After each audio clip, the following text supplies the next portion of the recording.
માંગરોળ તાલુકાના નાનીફળી ગામે કાકરાપાર ઘોડદા વડ ઉદ્વહન સિંચાઈ યોજનાના અધિકારીઓની બેદરકારીને કારણે ઊભા પાકમાં પાણી ફરી વળતા ખેડૂતને નુકસાન થયું છે। આ દ્રશ્યો માંગરોળ તાલુકાના નાનીફળી ગામના ખેડૂતના ખેતરના છે। તલના ઊભા પાકને પાણી ફરી વળતા નુકસાન થયું છે। છેલ્લા 3 વર્ષથી આ ખેડૂત નુકસાનીનો ભોગ બની રહ્યો છે। કાકરાપાર ઘોડદા વડ ઉદ્વહન સિંચાઈ યોજનાના અધિકારીઓને અગાઉ પણ ખેડૂત દ્વારા જાણ કરવામાં આવી હતી, છતાં કોઈ કાર્યવાહી કરવામાં આવતી નથી, જેને કારણે નાંદોલા ગામની સીમમાંથી તળાવમાં ઓવરફ્લો થતું પાણી ખેડૂતના ખેતરમાં સીધું આવી રહ્યું છે। છેલ્લા 3 વર્ષથી ખેડૂત આ નુકસાનીનો ભોગ બની રહ્યો છે। આ બાબતે જવાબદાર અધિકારીઓને વારંવાર રજૂઆતો કરવામાં આવી છે, છતાં કોઈ કાર્યવાહી કરવામાં આવતી નથી, જેને કારણે ખેડૂત છગનભાઈ ચૌધરી નુકસાનીનો ભોગ બની રહ્યા છે। આ નુકસાની સંદર્ભમાં ખેડૂત દ્વારા તારીખ 9મીના રોજ પ્રતિક્રિયા આપવામાં આવી હતી। શું નામ આપનું?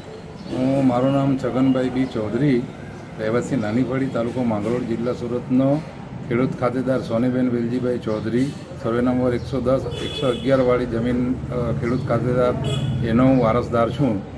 અને આ જે મારા જે ખેતરની અંદર છે ને, આ ઘોડદા વડ ઉદ્વહન યોજનાઓ, જે સરકારશ્રીની 500 કરોડની જે યોજનાઓની વાત જે છે, તે પાણી અમારે ત્યાં તો કે આવતું નથી।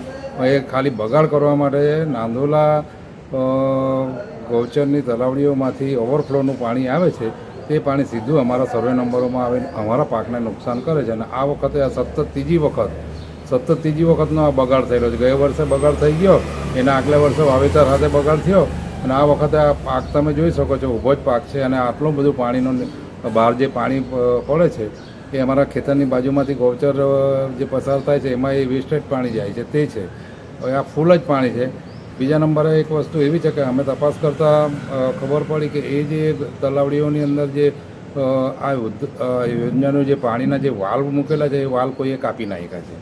અને બીજા જે કંઈ નવી યોજનાઓ ગઈ વર્ષે એક લાઈન ડાયરેક્ટ સીધી લાઈન છે ને, એની અંદર આ તળાવમાં આપી દેવામાં આવેલી છે, એનો વાલ્વ 24 કલાક એ લોકો 2-3 દિવસનું રોટેશન હોય તો ચાલુ જ રાખે છે।